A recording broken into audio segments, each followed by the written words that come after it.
বিশেষ সিদ্ধান্ত লৈছে যেটো মই আপোনালোকক ক'ব খুজিছোঁ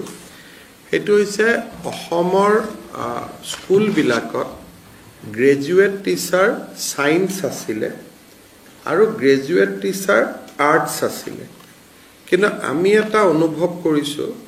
যে স্কুলসমূহত যদি অংকৰ এজন শিক্ষক নাথাকে তেতিয়াহ'লে শিক্ষা ব্যৱস্থাটো শক্তিশালী হ'ব নোৱাৰে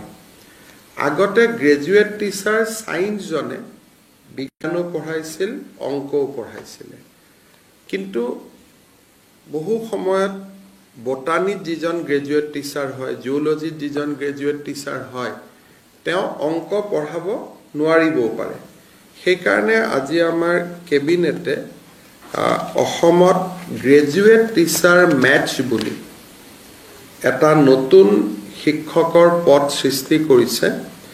আৰু এই গ্ৰেজুৱেট টিচাৰ মেথছত আমি 1766 গৰাকী শিক্ষক শিক্ষয়িত্ৰীক নিযুক্তি দিয়াৰ বাবে সিদ্ধান্ত লৈছো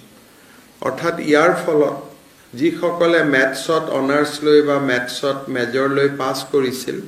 তেনেকুৱা 1766 জন যুৱক যুৱতী নিয়োগৰ সুবিধাও মুকলি হ'ব আৰু সমান্তৰালভাৱে আমাৰ বিদ্যালয়সমূহৰ শিক্ষা ব্যৱস্থাত এটা খুব সুন্দৰ প্ৰভাৱ